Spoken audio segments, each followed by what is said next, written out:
Hey guys, welcome back to Global Gardens. If you don't know, my name is Miss Kaylee and I'm so excited to be here today because we are learning about one of my favorite things. We're learning about biomes. So first of all, what is a biome? Has anyone ever heard that word before? Yes, no? If you haven't, let's do a quick recap. A biome is a super large habitat. Oh no, I just used a big word in that definition. Can anyone tell me what is a habitat?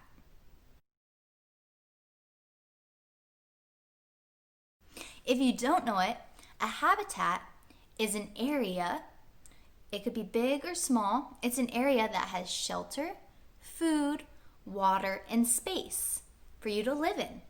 My house is my habitat because it's a shelter, it protects me from the rain outside. There's food in this habitat, it's in my fridge. There's water in my habitat. I can turn on the faucet and water comes out. And there's space. There's space for me to live and breathe. It's awesome. So this is my habitat. So a biome is a big scale habitat. So my house is little. A biome is huge because a biome includes not just my habitat, but everyone's habitat around me. So a biome has its own special climate or special weather, and it has certain organisms or certain living things living in that biome. So those living things might include plants, it might include animals, it might include people, it might include certain microorganisms like bacteria or viruses or just little things that are growing and living. So once again, a biome is a super large habitat. And this super large habitat is made up of living things and is set apart by its distinct climate. And remember, a climate is just a type of weather, but a weather that consistently happens all of the time. Okay, so today we're going to talk about 6 major biomes. Ooh, I almost forgot the word. We're going to talk about six major biomes, and we're going to do a little show and tell with some of my plants that come from those biomes.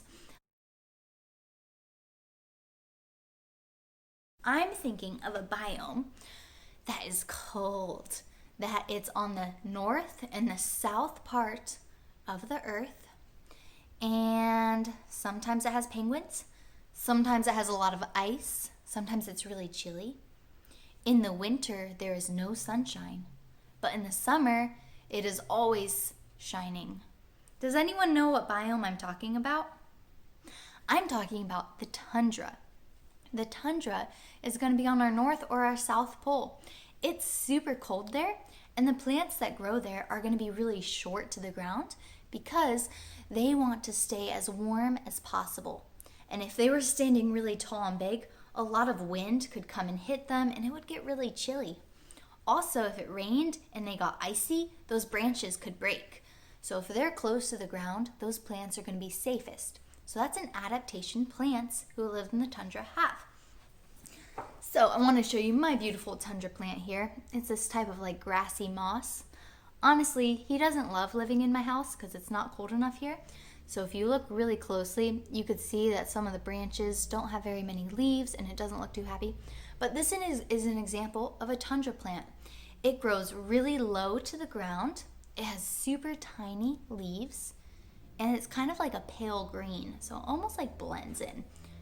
So that is my tundra plant. Alrighty, our next biome. This is a biome that we actually have here in Oklahoma. Crazy. How to not give it away. It can have a wide range of temperatures. This biome is in different parts of the earth, and sometimes they're extremely different. So the one we have here in Oklahoma, we have animals like deer, and we have armadillo, and what else lives in our biome? Some funky animals like that. But in other parts of the world, like Africa, this same biome has things like giraffe and zebra and elephants.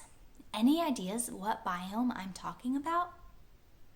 I'm talking about grasslands or savannas. Those are both the same words that kind of describe a very similar or same biome. So a grassland is a biome we have here in Oklahoma. And we know it's a grassland because there's a lot of grass that grows here. Well, not just grass, we have other plants that grow in a grassland as well. Let me show you. Alrighty, here is a plant that grows in the grassland. This is called a ZZ plant. The real long name is like Zanzibarian Zamifolia, which is a really long name, so we call it ZZ for short. And this grows in the grasslands of Tanzania. And if you look at it, you're like, Miss Kaylee, this is not a grass. You're right. This is actually a succulent. And succulents are very similar to cactus, where succulents hold all the water inside of them. Why? Well, because in grasslands, it doesn't rain year-round. It rains sometimes in the winter and sometimes in the spring, but then besides that, it doesn't often rain throughout the year. Think about Oklahoma. Does it rain in August? No. So those plants need to capture the water and hold on to it for those dry months so that they have enough to drink and to survive on. So this here is a succulent, and it's from the grassland. One thing that you would notice about it is, look what's happening when I'm shaking this plant. Do you see how the stems are just bending like that, but they're not breaking? That is a really good example of a grassland plant, because often in the grasslands, it's super windy. It's super windy. And when it's windy like that, the stems are going to shake a lot. And it's important for stems to be strong and bendy. It's an adaptation they have, because when the wind comes, if they were stiff, they would break. So by being able to be bendy, those stems are able to flow with the wind and they don't get broken. So it doesn't look like grass, but this is a grassland plant. Awesome, guys. We're going to move on to our next one. In this biome, it rains a ton, and there are a ton of plants and a ton of animals in this biome. Does anyone have an idea what biome I'm talking about? It's a rainforest, and today I'm going to show you one of my rainforest plants. Oh my goodness, it's huge. Okay, guys. Wow, I don't even know if you can see it. It's ginormous. Well, this is our rainforest plant, and he has these really cool palmate leaves. That's what you call a leaf when it stretches out like that, because it looks like your palm. So everyone hold up a palm. That's what these leaves look like. They're palmate. Like I said, this is a rainforest plant. And in the rainforest, guess what? It rains a lot. And sometimes plants don't like to be constantly wet, because if plants are always wet, guess what happens to their leaves? If the leaves aren't the proper kind of leaves, they're actually going to start to mold, and they'll get really gross and disintegrate and turn brown and yucky, and we hate that. And guess what? The plants hate it too. So rainforest plants are really smart. Check out this leaf. Do you guys see how shiny that leaf is? Yeah, that leaf is really waxy. So when water hits it, that wax makes the water just bounce right off. It's crazy. Also, if you look at the way these leaves are, so like we said earlier, they're palmate. They look like your hand, but those palms are pointed down. What that means is when water hits these leaves, it's actually going to cause the water to run off and away from the plant, because this plant doesn't love a ton of water, and so he's designed a way to get a little bit of water away from him, so he's not drowning in water. Alrighty, so this is our really cool rainforest plant.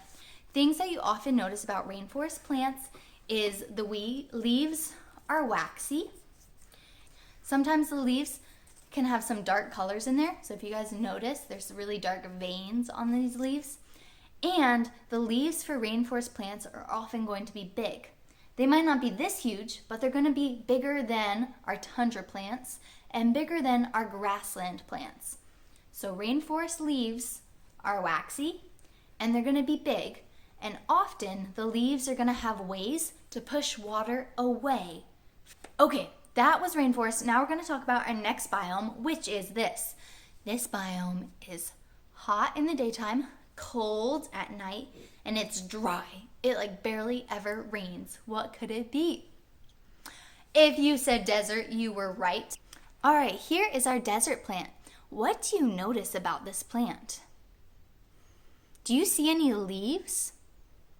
No, desert plants do not have any leaves. Unlike the rainforest, desert plants have small leaves or no leaves at all. Why? Well, because when it's really hot out, those leaves kind of sweat. Not really, but the leaves evaporate water from them, and plants actually really need that water in order to survive, right? Especially if you're in the desert and it doesn't rain at all. So if it doesn't rain and your leaves are sweating out water, that would be so bad. So cactus don't have leaves, and instead they also do something to store water in them. Kind of like those plants in the grassland that stored water because they were succulents, these cactus store water in their big stem. If we were to cut the stem open, we could actually drink what's inside. But you have to be careful because there's plants called cactus and then there's plants called euphorbia. And euphorbias look super similar to cactus, but if you cut them open, some milky sap comes out, and that milky sap is poisonous. It could kill you. Don't eat it. But if you cut it open and it's kind of clearish, that means it's a cactus and you can drink it. So go for it. But don't drink my cactuses, please. I like them happy. Okay, anyways, so it stores water. There's no leaves. If you look closely though, maybe you can see it on this video. If you look closely at this plant, you might see some spikes. Why would a cactus have spikes? Well, cactuses store water, right? And when you're in the desert, there's no water whatsoever. And so if you are an animal and you are thirsty and you can't find any water on the ground, where might you look? In a cactus.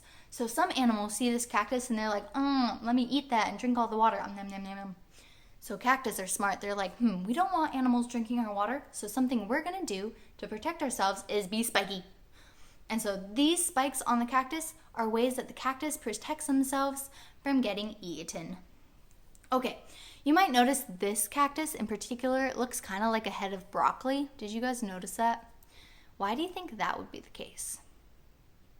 Well, remember in the rainforest, we just talked about those palmate leaves that brush the water away from the base of the plant? Cactus do the exact opposite.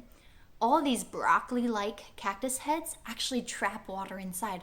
So if it rains, the water is going to get stuck in those broccoli heads and make the way to the very base of the plant.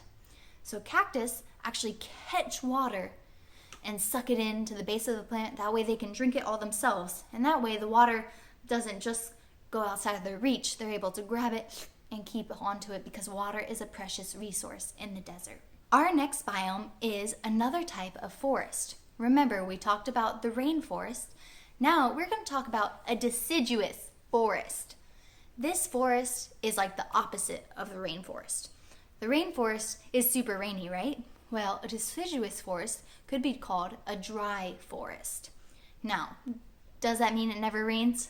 No, but compared to the rainforest, it's almost a desert.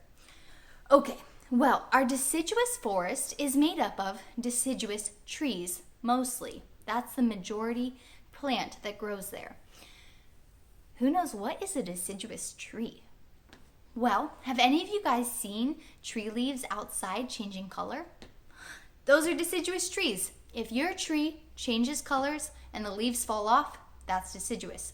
So a deciduous forest is a forest made up mostly of those trees.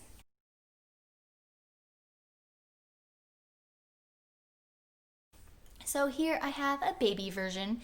This is called it's a type of ficus tree. But as you can see, we have some green leaves and then we have, what's that? A yellow leaf. And that yellow leaf is gonna fall off, so what is this? It's a deciduous tree. Yay! Okay, so a deciduous forest is a dry forest because it rains, but not a ton. This plant, you can feel the soil and it's kind of dry because it doesn't need a lot of water to drink. For example, this plant has medium leaves. It's not tiny, but it's not huge. So that is a good indicator that it's a deciduous tree. Dry soil, medium leaves, there you go. Okay, our very, very last biome that we're talking about today is made up of evergreen trees. This is another type of forest, and this forest has an awesome name. It's called the taiga forest.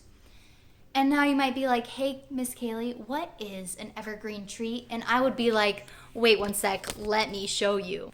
And so we're gonna take a field trip over right here, and boom, that is an evergreen tree. Well, to be honest, this is a fake evergreen tree, a Christmas tree, but this is the type of tree that would grow in an evergreen forest. So I just showed you all my beautiful fake Christmas tree, but that is an example of an evergreen tree. And in a taiga biome, this biome is basically a huge forest made of only evergreen trees. In that forest, it's normally going to be cold, and it's going to be cold almost year round. There's a lot of taiga forests up north, kind of towards the Canada area.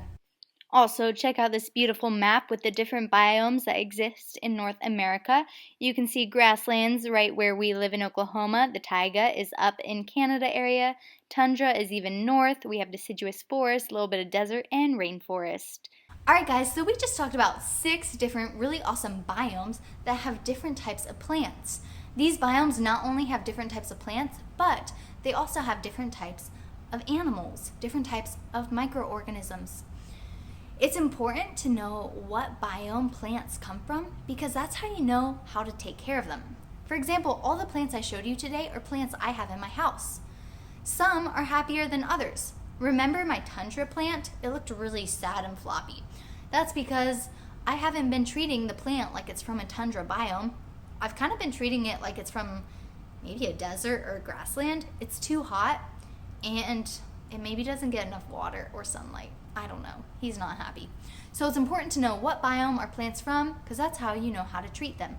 Or if you ever wanted to move to a different biome, you want to know ahead of time what that biome's like. Because if you were like, hey, Miss Kaylee, I want to move to the tundra because that's a cool name, and then you end up moving to the North Pole and live with penguins, I think that would be cold and you might not like that. Just my thought, I don't know. Anyways, all right, so the 6 biomes we learned about today was the tundra, the grassland, the rainforest, the desert, the deciduous forest, and the taiga forest. I'm gonna pop up a picture of each of those biomes. I want you to name them out loud with your class. What is that biome? What is it called? Ready, set, you got this. Good luck.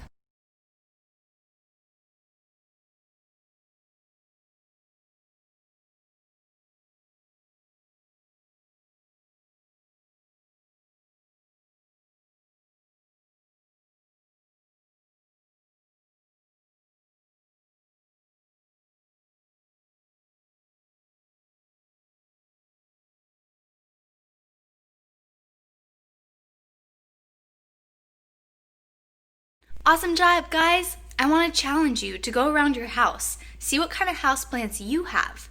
What biomes might they be from? You can even go to your backyard or the local park. What biomes are those plants from? For example, look at those spiky things in my yard. Those look like they might be from a desert. So you can find different plants from different biomes all over the place. See what you guys can find. Good luck, and I'll see you guys later.